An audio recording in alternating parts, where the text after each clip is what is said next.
Está começando mais um Q&A Carnicast, perguntas e respostas, entregue de maneira fácil e prática para você aplicar no seu dia a dia. Existem alguns fatores que afetam mais ou menos a deterioração, ou melhor, a velocidade com que um produto vai ser deteriorado. Os três principais que a gente poderia citar é contagem microbiana inicial, a contagem inicial, a temperatura e a atividade de água. Qual deles que impacta mais e qual que impacta menos e qual está no meio do caminho num processo de deterioração de um produto cárneo? Nós fizemos um estudo e esse estudo foi publicado no 69º ICOMEST, que aconteceu em Pádua, na Itália. E nós pesquisamos justamente isso aí, desses três fatores para produtos cozidos, linguiças cozidas embaladas a vácuo. Qual dos três fatores tem o maior impacto na deterioração do produto cárneo? E não vou responder agora. A galera que está ouvindo, faça suas apostas. Acha o que quer.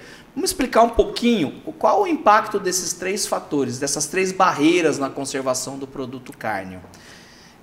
Começando pela contagem microbiana inicial. O que a gente chama de contagem microbiana inicial? É aquela contagem microbiana que nós temos no exato momento que o produto foi embalado. Do que provém aquela contagem? Aquela contagem ela provém de alguns micro-organismos que são resistentes a um processo de cozimento. A gente está no universo de linguiças cozidas embaladas a vácuo, que é o universo que foi feito essa pesquisa. Então, o que sobreviveu ao processo de cozimento, mais os micro-organismos que eu inseri no meu processo do tempo que o produto saiu da estufa, saiu do cozimento, até ele ser embalado. A partir do momento que eu embalo o produto, eu isolei aquele alimento do meio externo, então eu posso colocar aquele produto num ambiente mais contaminado, que ele não vai ultrapassar a barreira da embalagem. Nós temos um outro trabalho que nós mapeamos, foi publicado na Meeting Science, que mapeia para esse tipo de matriz qual é o limite microbiológico ao qual o produto deteriora.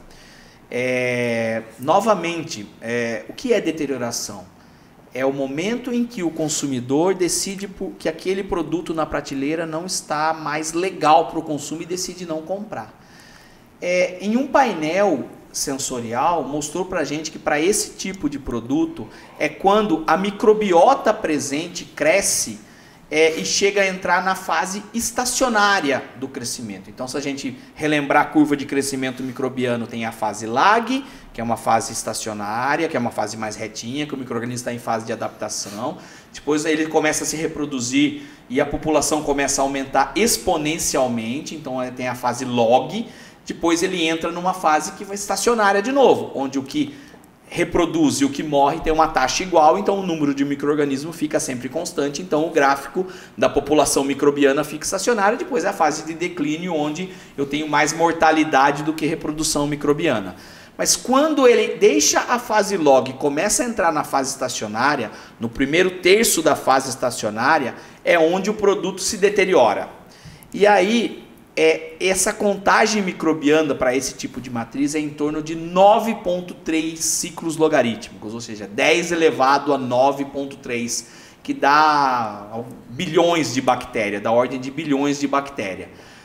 Este é o momento que o produto deteriora. Então, eu estou voltando na contagem microbiana inicial. O que vai deteriorar primeiro? Se eu embalar um produto com 1000 micro-organismos, que é 10 elevado à terceira, ou se eu embalar um produto com 1 milhão de micro-organismos, que é 10 embalado à sexta. Quem chegar primeiro no 10 à nona, vai deteriorar primeiro. Então é óbvio eu pensar que quem partiu mais próximo da linha de chegada, o 10 elevado à sexta, 1 milhão de micro-organismos, vai deteriorar primeiro. Vai chegar primeiro. Então a contagem microbiana ela é muito ligada a quão mais alto eu estou embalando o produto. Então, esse é o impacto da contagem microbiana. Então, depende do número que eu parto, eu vou demorar mais ou eu vou demorar menos para chegar.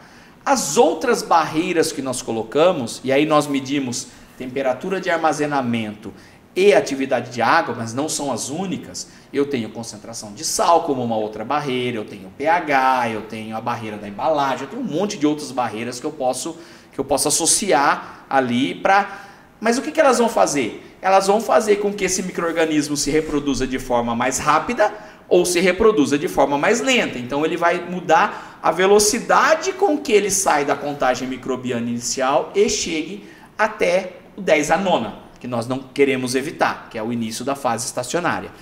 Então, atividade de água é uma barreira que quando a gente vai na faculdade e aprende, é uma das barreiras mais bonitas para se conservar o produto. Mais faladas também, né? Eu pego o leite que deteriora de uma forma muito fácil, eu seco ele, reduzo a atividade de água, ele seca. Eu pego o leite, a gente não faz isso que sensorialmente fica ruim, mas se eu colocar um monte de sal ali, mesmo com umidade alta, ele não vai deteriorar. Eu pego carne seca, é um dos métodos mais antigos de conservação, é atividade de água, porque o cara não tinha geladeira, não tinha refrigeração para conservar, o que ele fazia? Salgava o produto conservava por muito tempo. Então, reduzir a atividade de água, o micro-organismo ele precisa de água livre para se reproduzir. Então, eu reduzir a atividade de água significa que eu estou tirando do micro-organismo algo que ele precisa, algo que é essencial para a reprodução dele. Então eu estou pegando aquela água e estou ligando ela de alguma forma e não deixando ela disponível para o micro-organismo utilizá-la. Então é uma forma muito eficaz de eu diminuir a velocidade de crescimento microbiano e evitar que eu atinja os 10 a nona. A temperatura com que o produto fica armazenado também é um fator muito importante para que eu diminua a velocidade de crescimento. Basta você pensar em casa, se eu deixar um produto na temperatura ambiente e se eu deixar o mesmo produto na geladeira, qual que vai deteriorar primeiro? Obviamente o produto que ficou à temperatura ambiente. Por quê? O micro-organismo, todos os micro-organismos têm uma temperatura ótima de crescimento, mas a maioria deles e a maioria dos deteriorantes são micro-organismos que nós chamamos de mesófilos, que crescem a temperatura mediana, mesófilo, que é a temperatura do nosso corpo.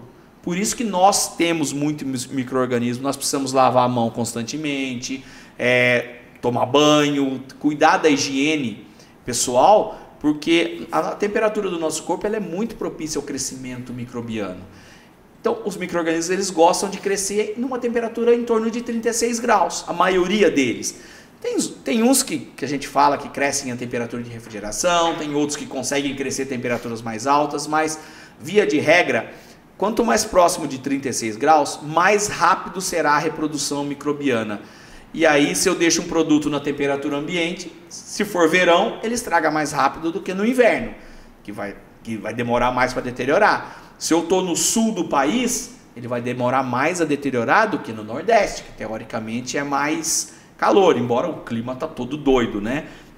Mas este é o impacto da temperatura. Então nós fizemos um trabalho científico para medir qual desses fatores tem mais impacto. Lógico, todos são muito importantes e nenhum deles tem que ser negligenciados. Então nós medimos, tem um trabalho na Meat Science, se a galera se interessar, manda uma mensagem para a gente ou procura lá na Meat Science que tem lá o artigo para baixar lá e fazer o download, mas nós analisamos mais de 100 amostras de produtos, linguiças cozidas produzidas na região sudeste do Brasil.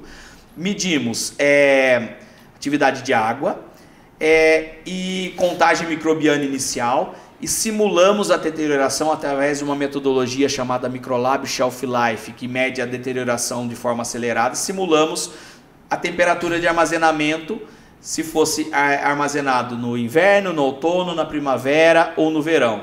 E aí fizemos um tratamento estatístico desses dados e a estatística nos mostrou que, agora vem a resposta à sua pergunta, se a galera já pensou ou não pensou, se acertou ou não, que a temperatura é o fator mais impactante para a deterioração do produto carne. Então, a temperatura com que o produto ele é armazenado após sair da fábrica, se na fábrica ele fica em câmara frigorífica ou não fica, se ele é transportado em caminhão refrigerado ou não, se no supermercado ele tem variação de temperatura ou não tem variação de temperatura, se ele fica em câmara frigorífica ou se ele fica a temperatura ambiente desde o momento que ele foi produzido, vai ter um impacto maior em dias de shelf life do produto que ele vai se deteriorar, que ele vai atingir os 9,3. Em segundo lugar, a contagem microbiana inicial. Quanto mais perto eu partir de 10 a nona, mais rápido o produto vai deteriorar, e esse é o segundo fator mais importante. E em terceiro, mas não menos importante, mas em terceiro lugar, que não deve ser negligenciado, é a atividade de água. A variação da atividade de água ela impacta menos do que a temperatura de armazenamento e a contagem microbiana inicial. Que bom que a atividade de água é o terceiro colocado, né? Porque é o mais difícil de conseguir mexer e conseguir variar. Então, esse foi mais um Q&A Carnicast. Informações rápidas, práticas e úteis para o seu dia a dia. Valeu!